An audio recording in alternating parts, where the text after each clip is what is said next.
Ayan, good morning, good afternoon, good evening. Welcome back sa ating channel na It's a Chop. So ngayong araw na to ay second day na ng maulan na panahon dito sa amin. At in a way, ako po ay kahit pa paano natutuwa, no?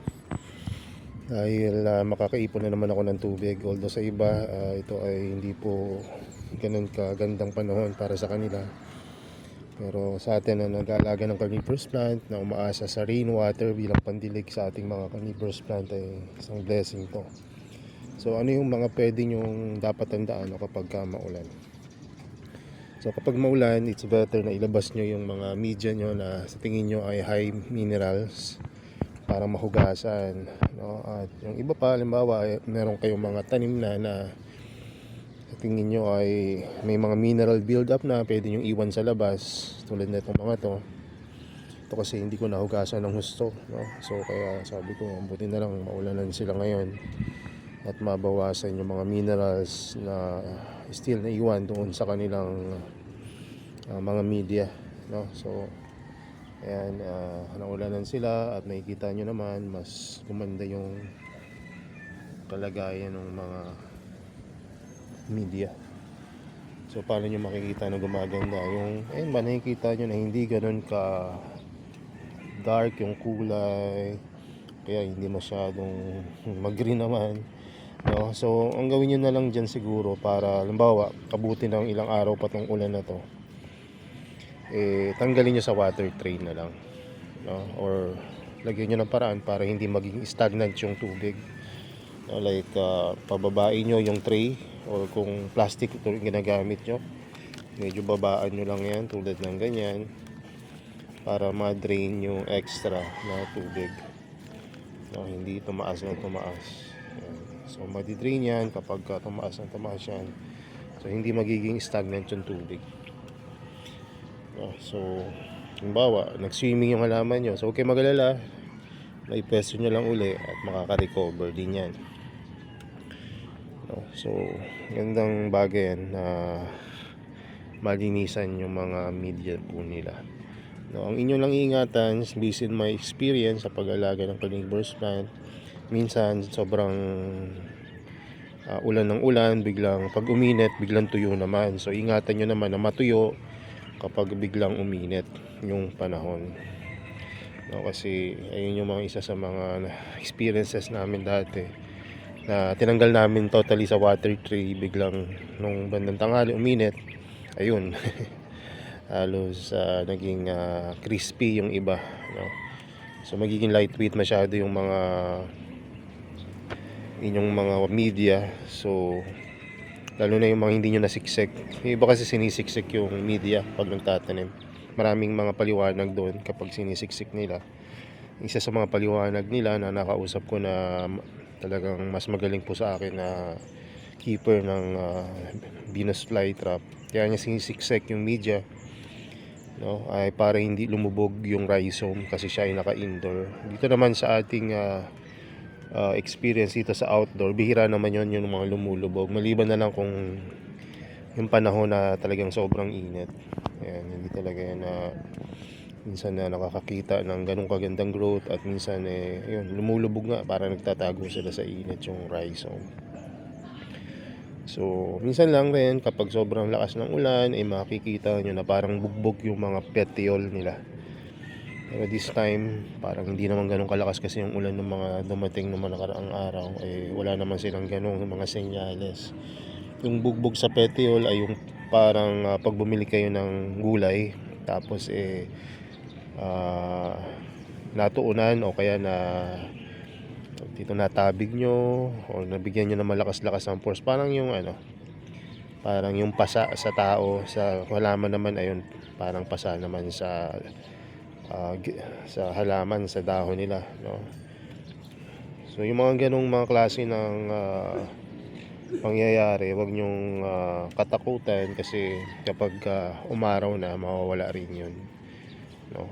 So yun, kahit nga sa bagyo sila kahit na sa bagyo ay very hardy sila, no? Nung mga may super typhoon pa dumaan dito sa amin, tipong talaga nililipad yung mga bubong-bubong. Surprisingly, yung mga carnivorous plant hindi na-uproot.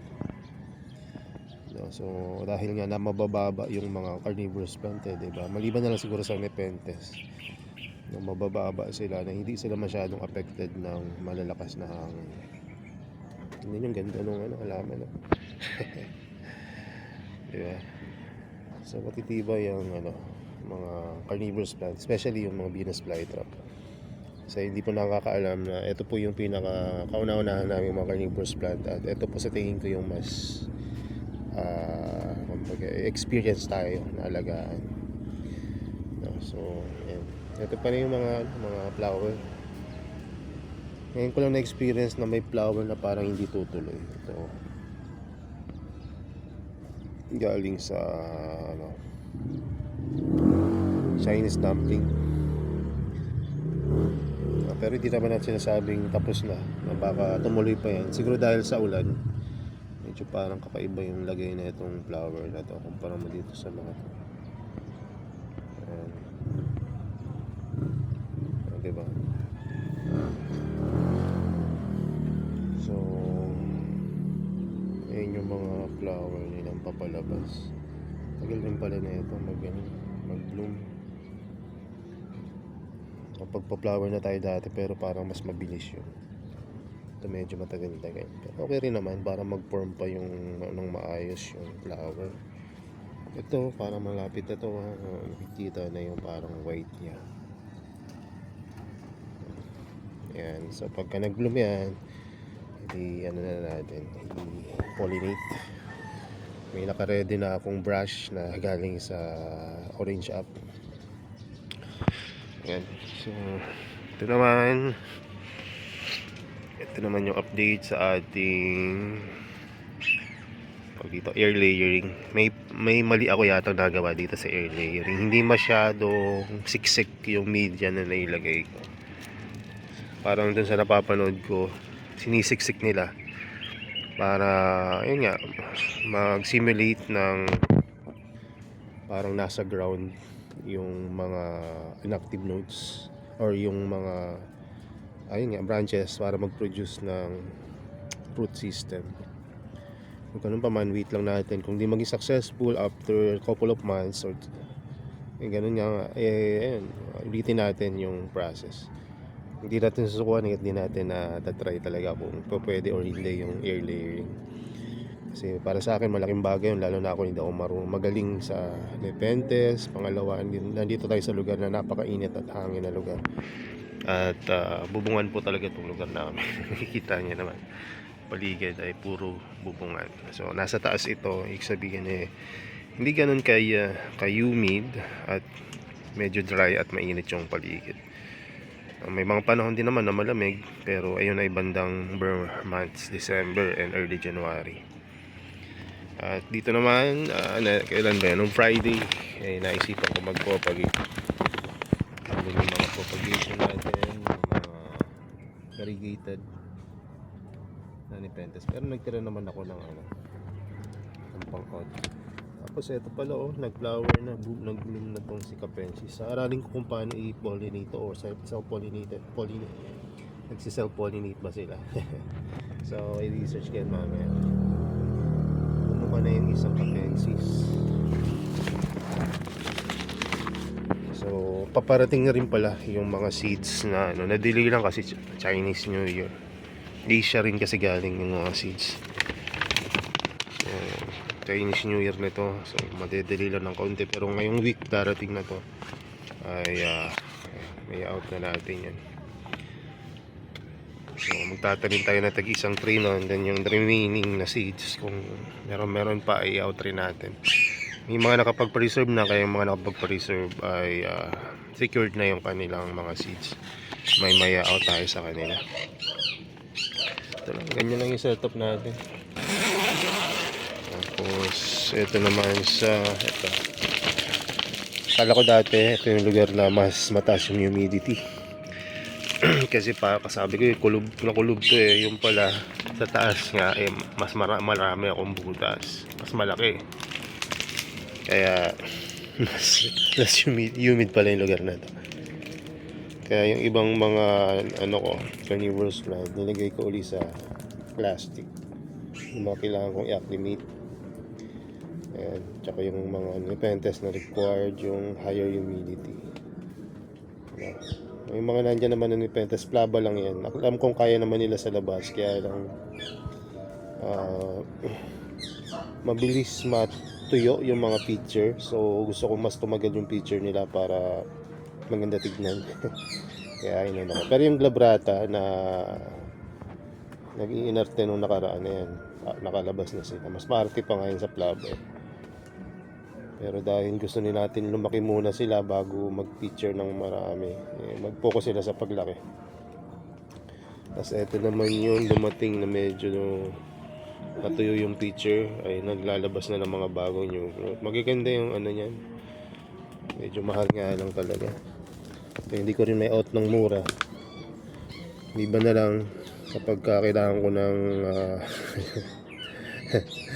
budget kailangan natin out na mas mura ng kaunti yan. Pero hanggat maaari, maikip na lang natin yan. Pero tingnan natin. Kasi magandang klase talaga to. Ito lang yung one of one nung kinukuhaan ko na maganda. LBB XB X. Yung cross niya same cross. Ayan, same cross na. Kaya kita ko yung ano niya, mother plant, napakaganda. Tapos meron pang isa doon na may pagka stripe yung kanyang parang candy dreams nga yung kulay, pero hindi siguro candy dreams yun. At medyo may kamahalan din yung kuha ko dyan. Tignan natin kung kamusta yung pagka naglabas na ng mga additional picture. So andun din yung ibang mga nepenthes natin. Ayan. Ipaparating pala tayo next month pa naman mga helium 4 tsaka cephalotus. Ayan. Ito yung updates. Tinanim nating mga seeds. Wala pang nag-germinate. Una mag-germinate yung mga damo. So hindi natin matanggal yan. Pagka humahaga pa, haba pa tulad ng ganito, tsaka natin tanggalin. Kasi pwede na naman tanggalin pa isa-isa yan. Pero mas maganda pag lumaki-laki na para ma-identify natin yung damo sa hindi. Ay parang may nag-germinate na. Ano natin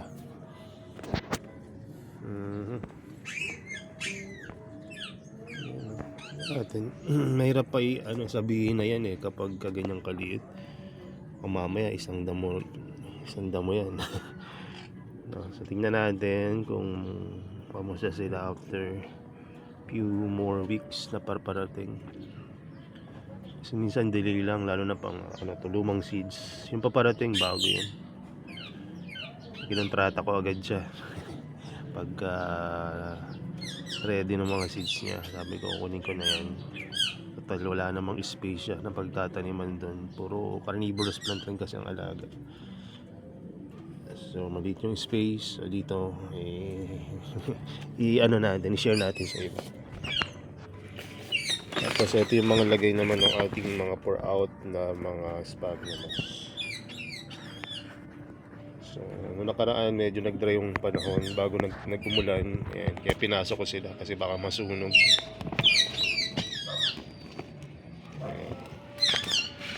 So yun lang at waiting tayo na doon sa mga paparating na plants and seeds. Meron tayong sale 8% off sa lahat ng plants. Tapos yung mga dati nang nakakuha sa akin kahit na 6 years ago pa, meron silang 16% off. Ayan. Kasi naman na mag-sale tayo bigla, kakukuha lang nila nakarang araw. So bigyan natin sila ng yung mga nakakuha na ng special discount na 16% off. Ayan. So yun lang muna at ako yung magtitingin-tingin muna dito ng ating mga alaga. Nakakatuwa rin na pagmasdan yung mga halaman natin. Alam nyo ba dati talagang tag tinitingnan ko 'to kinakabahan ako dahil dati hindi pa ako marunong mag-alaga at yung presyo ng isang halaman dati, isang maliit na ganyang kalaki, 3,500, 2,500, 'di ba? Yung mga common pa yun pinakamahal na medyo rare na naalagaan ko dati yung scarlatine, no? Na umaabot ng 3,500 to 4,500. Pero ngayon hindi ko nga makita kung saan na makakabili ng scarlatine na may magandang features yung mga pwede yun, tsaka yung trap. So anyway, salamat sa inyong pagtangkilik dito sa aming Facebook page at ganoon din sa aming YouTube channel and Shopee store. At sana nasa mabuti kayong kalagayan kahit na medyo makulimlim ang panahon. So yun lamang po, and God bless and bye bye.